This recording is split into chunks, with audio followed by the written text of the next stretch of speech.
First contact in crisis. The Galactic Conclave's emergency session chamber had never been this crowded.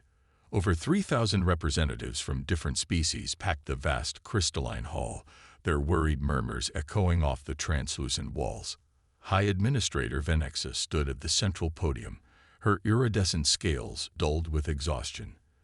The latest holographic projection floating above the assembly showed another world going dark, consumed by what the Conclave had designated as the Void Tide. "The Azarian colony of New Hope has fallen," she announced, her voice carrying the weight of countless losses. "That marks the 19th world lost in the past solar cycle." The chamber erupted in frightened whispers and clicking sounds of distress. The Void Tide, a phenomenon that defied conventional physics, had been steadily consuming inhabited worlds across the galaxy's Orion arm. Dr. Krell, the lead scientist of the Conclave's crisis response team, stepped forward. His 4 eyes blinked in sequence as he activated a new hologram. "The Void Tide continues to adapt to every countermeasure we deploy. It absorbs energy weapons, bypasses our strongest shields, and appears to be accelerating its consumption rate." From her observation pod, Security Director Mira 7, an artificial intelligence housed in a sleek metallic form, projected her analysis. "At current expansion rates, the tide will reach major population centers within 3 cycles. Our evacuation capabilities cannot match this timeline." The chamber descended into chaos. Some representatives called for immediate military action, others demanded research funding, and a few suggested abandoning the affected sectors entirely. High Administrator Venexa raised her crystalline staff, its resonating tone bringing order to the chamber. "We have one option left," she said, her gaze sweeping across the assembly. "The Deep Space Exploration Corps has identified a potential ally, one that might possess the characteristics we need to combat this threat." The main hologram shifted to show a blue-green planet orbiting an unremarkable yellow star. Several representatives leaned forward, their sensing organs focusing on the image. "This is designation Sol 3, known to its inhabitants as Earth," Dr. Krell explained. "The species that evolved there, humans, have achieved space flight capability, though they remain largely confined to their solar system." "What makes these humans special?" asked Ambassador Zix of the Silicon Collective, their crystalline form reflecting the hologram's light. Dr. Krell's expression shifted to what his species considered a smile. "They evolved on what we would classify as a death world." The chamber erupted again, this time in disbelief. Death worlds were planets considered too hostile for intelligent life to develop, marked by extreme conditions that would kill most species in minutes. "Impossible," declared Representative Thorne of the Photosynthetic Alliance. "No sapient species could evolve in such conditions." Venexa activated a series of recordings. The assembly watched in stunned silence as humans were shown surviving in environments that would be lethal to most conclave species. They walked through freezing blizzards, worked in scorching deserts, dove into crushing ocean depths, and handled materials that would corrode most life forms. Their planet experiences temperature swings that would shatter our environmental suits, Dr. Krell continued. Their atmosphere contains corrosive oxygen, their oceans are filled with acid, and their gravity would crush most of our species. Yet they don't just survive, they thrive. The recording shifted to show human cities, spacecraft, and technology. They built all this while competing with millions of predator species, surviving regular natural disasters, and dealing with environmental conditions that fluctuate wildly. But most importantly, he paused, ensuring he had everyone's attention. They understand adaptation at a fundamental level. Security Director Mira 7's avatar flickered as she processed new data. Analysis of human historical records shows a species that has repeatedly faced extinction-level events and survived. They possess an unusual ability to improvise solutions to unprecedented problems. High Administrator Venexa raised her hand for silence. "The Void Tide adapts to every solution. We attempt because our solutions follow predictable patterns. We need a species that understands unpredictability, that has evolved to expect and overcome the impossible. We need humans. Ambassador Zix's crystalline form vibrated with concern. The risks are considerable. A species evolved in such conditions could be incredibly dangerous. Their very biology would be a potential threat to most of our worlds. We are already facing extinction, Venexa countered. The humans have achieved something remarkable. They've built a civilization of cooperation and advancement despite evolving in conditions that should have made them perpetually violent. They understand both survival and progress. Dr. Krell brought up new data. Their information networks are filled with speculation about alien life. They've been preparing for first contact for generations through what they call science fiction. Many of their hypothetical scenarios involve precisely this situation, helping other species in crisis. The chamber fell silent as the implications sank in. A species that had mastered survival in impossible conditions, that understood adaptation as a way of life, and that had already imagined itself in the role of galactic protector. I propose an immediate diplomatic mission to Earth, Venexa declared. We will be honest about our situation and request their help. If they are half as remarkable as our observations suggest, they may be our last hope against the void tide. The vote that followed was closer than any in conclave history, but in the end, the motion passed. As the assembly dispersed, Dr. Krell approached High Administrator Venexa privately. There's something else about the humans, he said quietly. Something I didn't want to mention to the full assembly. Venex's scales shifted to a questioning pattern. What is it? Their entertainment media, their stories. They're filled with scenarios where humanity faces overwhelming odds and survives. They don't just adapt to crisis. They seem to expect it. They prepare for it through imagination before it happens. He paused, his 4 eyes blinking rapidly. They might be the only species in the galaxy that won't be surprised by what we're asking them to do. As the diplomatic mission was prepared, Venexa stood in her private chamber, watching the hologram of Earth rotate slowly. A world that would kill most species in the galaxy had produced beings that might save them all. Perhaps, she thought, that was exactly what the galaxy needed right now, a species that called the impossible home. The human solution. The United Nations Emergency Council chamber in Geneva hummed with tense energy. Screens around the room display the alien delegation, the first official contact between humanity and extraterrestrial life. But this wasn't the triumphant first contact humanity had imagined. Instead, they faced a galaxy in crisis. Dr. Sarah Chen, Earth's leading quantum physicist, stood before the assembled representatives, her holographic displays showing the devastating progress of the void tide. The phenomenon appears to operate on principles we've only theorized about, she explained, her voice steady despite the weight of the moment. It's not just consuming matter. It's rewriting the fundamental laws of physics in the affected regions. Behind her, Admiral James Rodriguez of the United Earth Defense Force studied the tactical projections with growing concern. The void tide's expansion pattern seemed random at first glance, but there was an underlying logic to its movement that nagged at his military instincts. How long before it reaches Earth? Asked the Secretary General, voicing the question on everyone's mind. At current rates, 8 months, replied High Administrator Venexa, her scaled form shimmering in the holographic projection. Though we've observed increasing acceleration in its expansion pattern, the room fell silent as the implications sank in. Humanity's first contact with alien life came with an apocalyptic deadline. But rather than panic, something else spread through the chamber. A familiar tension, the same one that had preceded humanity's greatest achievements and most impossible victories. Dr. Chen zoomed in on a section of the void tide's boundary.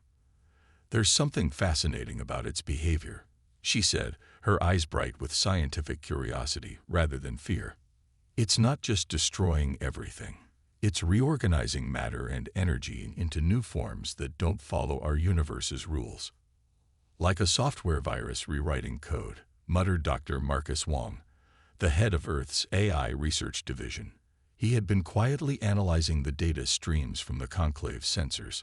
Or more accurately, like an invasive species adapting to a new environment. The alien representatives stirred at this comparison. "Explain," requested Security Director Mira 7, her artificial form leaning forward with interest. Dr. Wong stood, his casual demeanor contrasting with the formal atmosphere. "On Earth, we've dealt with invasive species that adapt to every method we use to contain them. The more we fight them, the stronger they get.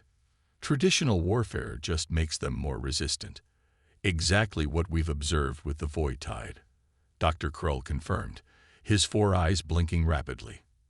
"Every weapon we've deployed has only made it stronger." Admiral Rodriguez suddenly straightened, a glimmer of recognition in his eyes. "It's not just adapting," he said, moving to the central display. "Look at these expansion patterns. It's learning from each encounter, developing countermeasures before we even deploy our weapons." "That's impossible." Ambassador Zix's crystalline form vibrated with disbelief. "Even our most advanced AIs can't predict and adapt to unknown threats." Dr. Chen's expression shifted to what humans called a eureka moment. "Unless it's not predicting, it's remembering." She quickly pulled up new calculations. What if the Void Tide isn't just a phenomenon? What if it's a tool, a weapon left behind by something ancient, programmed to consume and adapt? The room erupted in discussion, but Dr. Wong was already typing furiously on his tablet. If it's a program, even one operating on quantum or dimensional levels, it has to follow some kind of logic. Every system has rules, even if they're rules we don't understand yet. And if it has rules, Admiral Rodriguez continued, it can be trapped. He turned to the alien delegation. "You came to us because we understand survival in hostile conditions, but that's not our only strength. Humanity's greatest asset is that we learn from everything, even our failures."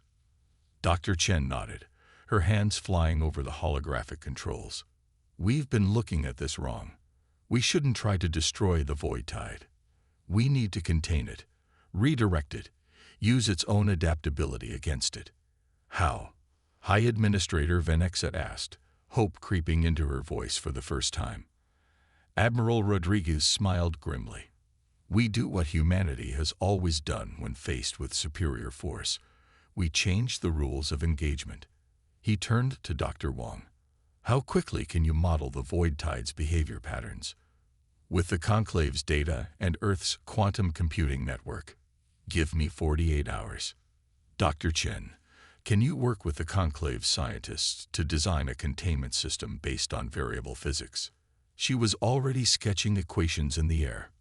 "The principles we developed for our experimental FTL drive might work if we reverse the field dynamics." The Secretary General raised her hand for attention. "What exactly are you proposing?" Admiral Rodriguez's expression was calm but determined. "A trap, Madam Secretary. But not just any trap. A maze. We'll create a series of containment fields with constantly changing properties. Every time the Void Tide adapts to one set of physics, it encounters another. We'll keep it busy solving problems until we can understand how to shut it down permanently." "The energy requirements would be astronomical," Dr. Krull protested. "Then we'll need to be creative with our power sources," Dr. Chen replied. "Maybe use the Void Tide's own energy against it. Every adaptation releases enormous amounts of power we could potentially harness." The alien delegation watched in amazement as the humans rapidly built upon each other's ideas, suggesting solutions that seemed to border on madness, yet were grounded in solid scientific principles.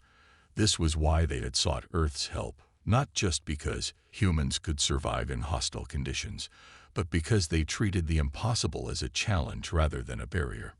The Secretary General surveyed the room, seeing not fear but determination on every face. "How long to implement this plan?" 3 months to build the initial containment system, Dr. Chen estimated. Another 2 months for testing and deployment. The Void Tide will reach 3 more populated systems in that time, Security Director Mira 7 calculated. "Then we better work fast," Admiral Rodriguez replied, "and have evacuation plans ready for those systems. We're not just fighting for survival now. We're racing against time. As the room buzzed with renewed purpose, High Administrator Venexev approached the Secretary General privately. "Your people are proposing something that defies conventional logic," she said quietly. "The risks are enormous." The Secretary General smiled. "With respect, Administrator, humanity's greatest achievements have all defied conventional logic. We didn't reach the moon because it was safe. We didn't cure cancer because it was easy. We did these things because they were necessary, and because we refused to accept failure as an option. The plan was crazy, dangerous, and might very well fail. But as the human and alien scientists began their work, there was a new energy in the air, the familiar electricity that had preceded every great leap forward in human history. Once again, humanity stood at the edge of impossible odds, and once again, they were preparing to jump. Operation Prometheus. The combined human-alien fleet hung in high orbit around Proxima Centauri b, Earth's nearest stellar neighbor. Massive construction ships moved in precise patterns, assembling what Dr. Sarah Chen had dubbed the Labyrinth, an intricate network of quantum field generators designed to trap and redirect the approaching void tide. Captain Maya Patel stood on the bridge of the UES Prometheus, watching the construction through the ship's panoramic viewport. As humanity's most advanced vessel, the Prometheus would coordinate the entire operation. The ship's AI, Atlas, projected a holographic status report in front of her. "Final calibrations are proceeding on schedule," Atlas reported, its voice calm and measured. "The conclave engineering teams are still expressing concerns about the stability of the quantum matrices." Maya smiled slightly. "They've been expressing concerns since we started. How are the simulations looking?" Dr. Wang's latest models show an 82% chance of successful initial containment, assuming our predictions about the void tide's behavior patterns are correct. From her station at the quantum control interface, Dr. Chen looked up. "The real question is whether it will adapt the way we expect it to. Everything depends on forcing it to follow our maze rather than breaking through." The bridge crew worked with focused intensity, coordinating with the fleet of alien ships that had joined the operation. Despite their initial skepticism, the Conclave had committed massive resources to humanity's plan. Their advanced technology, combined with human ingenuity, had accomplished in months what should have taken years. "Energy readings from the void tide's leading edge are increasing," reported Lieutenant James Harrison from the sensor station. "It's accelerating toward us, just as predicted." Maya activated the fleet-wide communication channel. "All ships, this is Captain Patel. Begin final preparations for Operation Prometheus. Remember your training and trust your human teammates. We've prepared for this." The response came in multiple alien languages, automatically translated by their systems. Each species had contributed their unique expertise to the mission. The crystalline Zix had helped design the quantum field architecture. The AI collective led by Mira 7 had enhanced their prediction algorithms. Even the Photosynthetic Alliance had developed special energy absorption systems. Dr. Wang's voice came through from the Quantum Computing Center. "Captain, we're detecting some unusual patterns in the void tide's approach. It's moving more purposefully than before." "Explain," Maya commanded, studying the tactical display. "It's as if it's recognizing the trap," he replied. "The randomness in its movement has decreased by 47%. Either it's becoming more intelligent, or whatever created it is paying attention." Dr. Chen finished. She exchanged glances with Maya.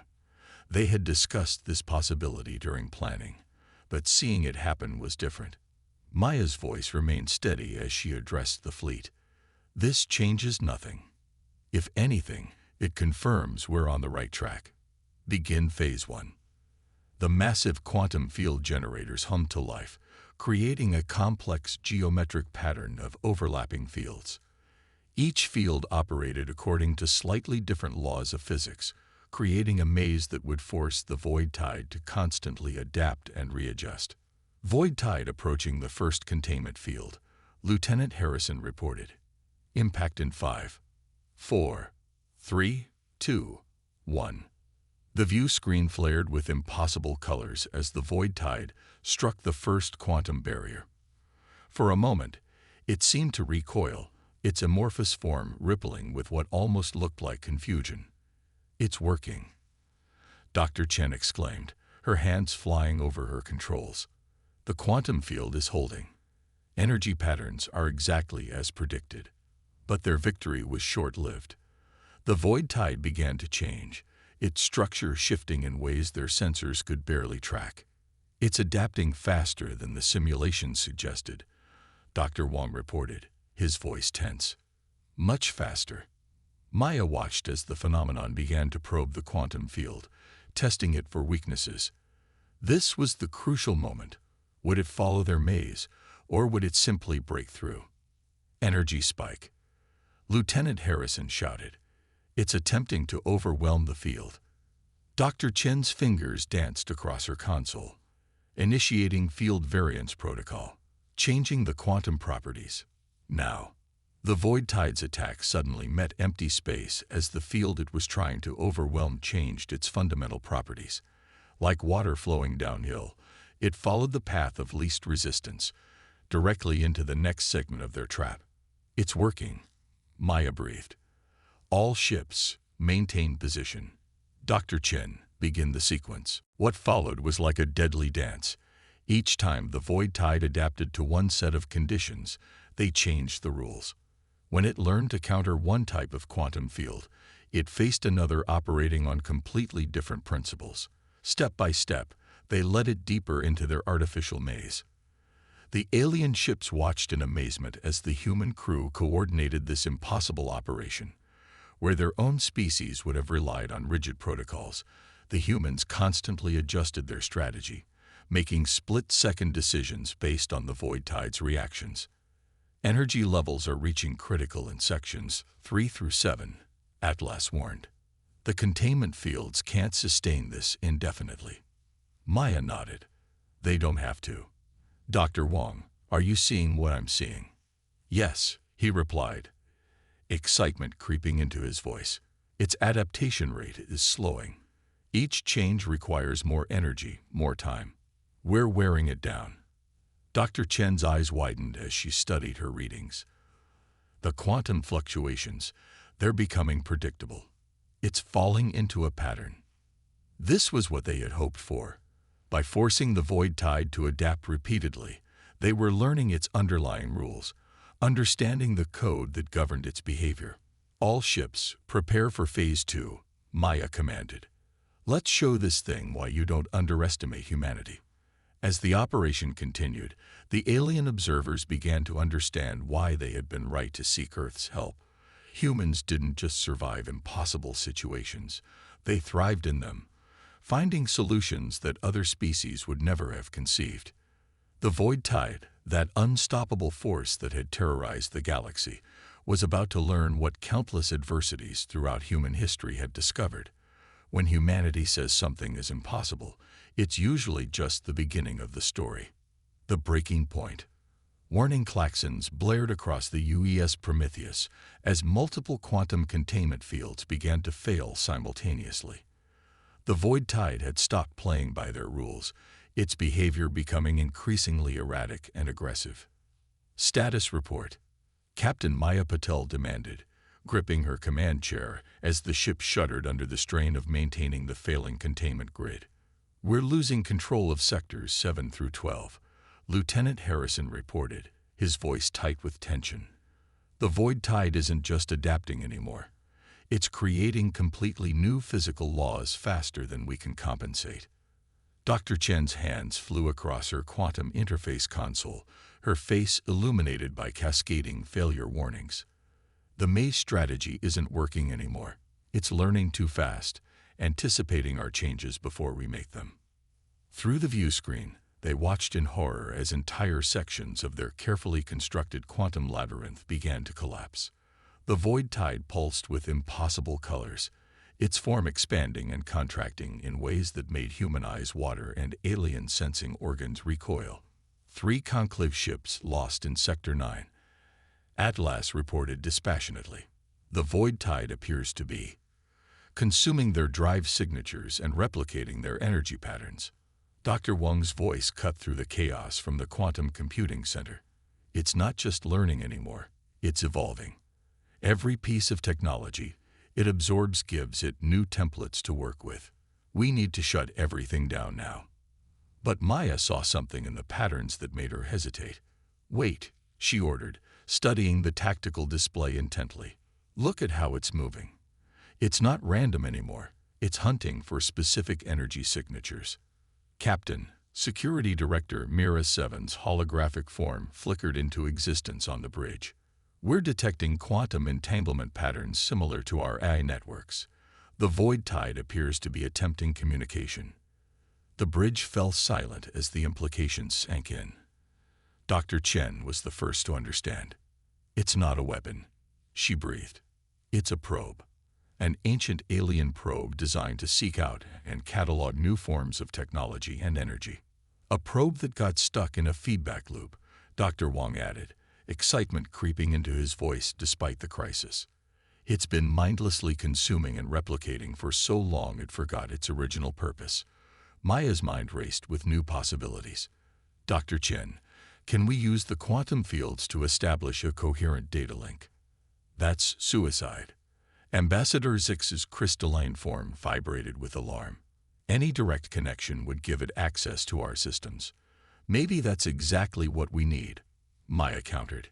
Atlas, prepare to initiate a controlled quantum interface with the void tide. Dr. Wang, I need you to repurpose our containment algorithms into a communication protocol. The alien representatives watched in horror as the humans deliberately prepared to connect their systems to the very force they had been fighting. But they had learned to trust these Deathworlders' instincts, even when their actions seemed to border on madness. Connection in 3, 2, 1. Dr. Chen initiated the link, and for a moment, reality itself seemed to hold its breath. The ship's systems exploded with data as ancient protocols awakened within the void tide. Screens filled with symbols that hadn't been seen in millions of years, fragments of code so old they predated most of the galaxy's civilizations. It's responding, Dr. Wang exclaimed. The original programming is still there, buried under millions of years of corrupted adaptations. Atlas, are you getting this? Affirmative, the AI responded. I am detecting base protocols consistent with an autonomous exploration and documentation system. However, the core directives have been severely corrupted. Maya leaned forward in her chair. Can we restore them? Negative, Atlas replied.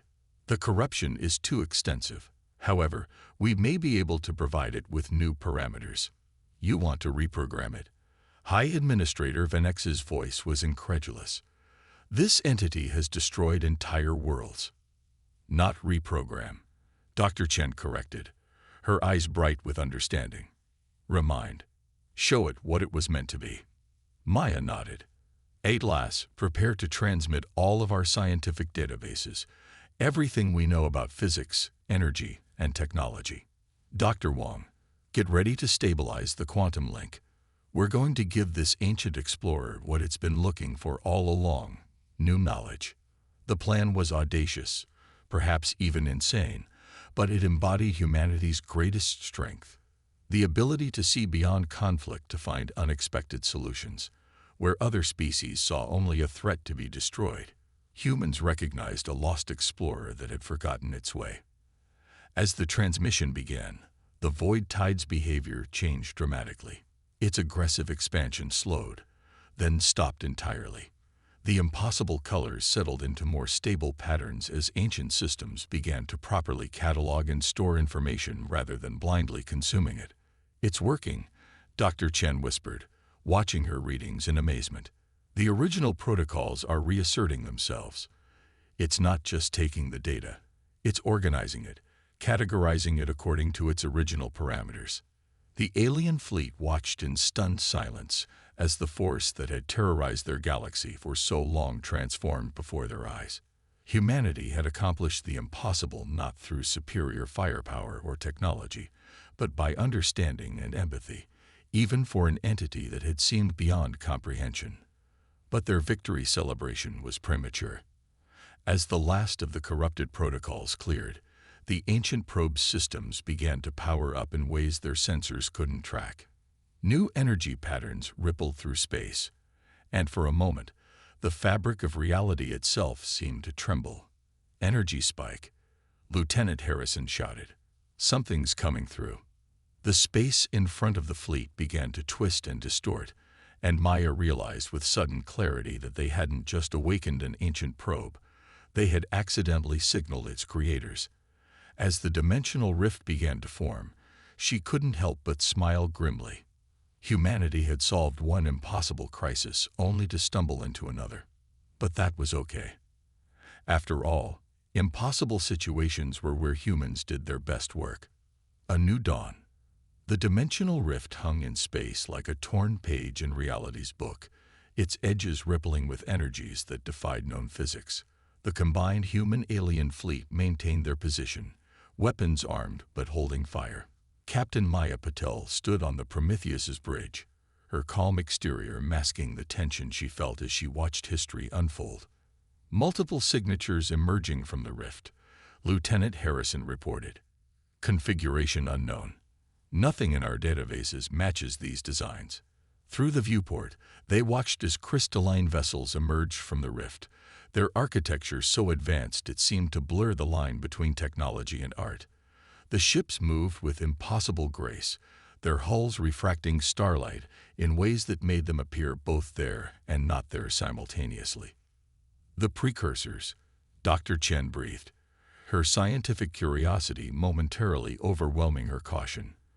"We're meeting the civilization that created the probe." The ancient probe, now purged of its corrupted programming, moved toward its creators like a child returning home. As it approached the crystalline fleet, streams of data flowed between them in patterns that made the ship's sensors spark and stutter. "They're receiving the probe's data archive," Dr. Wong reported from the Quantum Computing Center. "Everything it's collected over millions of years, including our successful attempt to restore its original programming." A new presence materialized on the Prometheus's bridge, a holographic figure that seemed to be composed of living mathematics, its form shifting and flowing like a river of equations. When it spoke, its words were translated simultaneously into all known languages by mechanisms beyond current understanding. "We are the architects," the figure announced, its voice resonating on multiple levels of reality. "We have slept for eons, waiting for a species worthy of inheriting our legacy. Our probe was designed to search the galaxy, testing civilizations it encountered." Maya stepped forward, representing not just humanity, but all the assembled species. The probe was corrupted. It consumed worlds, destroyed entire civilizations. The mathematical figure shifted, expressing what might have been regret, a tragic malfunction. The probe was meant to challenge, to test, but never to destroy. Yet in its corruption, it still served its purpose. "It found you." "Found us?" High Administrator Venexa asked, her scaled form seeming dull next to the architect's radiance. "We left the probe as a test," the figure explained. "Not of technology or power, but of understanding. Countless species encountered it. Most tried to destroy it. Others fled. You were the first to attempt to understand it, to restore rather than destroy." Dr. Chen stepped closer to the hologram, her eyes bright with curiosity. "You're saying this was all a test, to find a species worthy of your knowledge?" The architect's form rippled with what might have been amusement. "Not just our knowledge, our responsibility. The galaxy is vast, full of wonders and dangers beyond imagining. It needs guardians who understand that power without wisdom, force without compassion, is meaningless. And you think we're worthy of this responsibility?" Maya asked. "Humanity has only recently reached the stars. Most species here have been spacefaring for millennia. Yet it was human insight that solved what others could not," the figure countered. "You demonstrated the qualities we sought. Intelligence tempered by wisdom, strength guided by compassion, and most importantly, the ability to find hope in impossible situations. The architect's form expanded, encompassing the entire bridge. We offer you a choice. Accept our legacy, become guardians of this galaxy, learn what we have to teach, or remain as you are. The choice must be unanimous among all species present. Maya looked around at the assembled representatives, the crystalline Zix, the AI Collective, the Photosynthetic Alliance, and dozens more. Species that had once viewed humans as primitive Deathworlders now looked to them with newfound respect. High Administrator Venexis stepped forward. The conclave votes to accept, with one condition. She turned to Maya. That humanity leads this transition. You understood the probe when we could not. Perhaps you can help us understand what the architects wish to teach. One by one, the other species added their agreement. Maya felt the weight of the moment, the responsibility they were accepting. But she also felt something else: excitement. This was what humanity had always dreamed of, not just reaching the stars, but helping to shepherd them. We accept, Maya said simply. The architect's form stabilized into something more solid, more present. Then let us begin. There is much to learn, and the galaxy needs its guardians. As the crystalline ships began sharing their technology and knowledge, Maya watched her crew work seamlessly with their alien counterparts. Humanity had not only survived first contact, they had thrived, turning a crisis into an opportunity for growth and understanding. Dr. Chen was already deep in discussion with the architects, her questions about quantum physics making the mathematical beings pulse with what seemed like joy. Dr. Wang and Security Director Mira 7 were collaborating on ways to integrate the ancient knowledge with modern systems. Even Ambassador Zix's crystalline form seemed to glow brighter as they learned about their ancient predecessors. The galaxy was changing, evolving into something new. And humanity, the Deathworlders who had turned an ancient weapon into an ally, would help guide that evolution. They had proven that their greatest strength wasn't their ability to survive harsh conditions, but their capacity to find solutions where others saw only problems. As the Prometheus's crew began their first lessons with the architects, Maya smiled. Humanity had always looked to the stars with hope and wonder, dreaming of their place in the cosmic story. Now they had found it, not as conquerors or victims, but as teachers and protectors.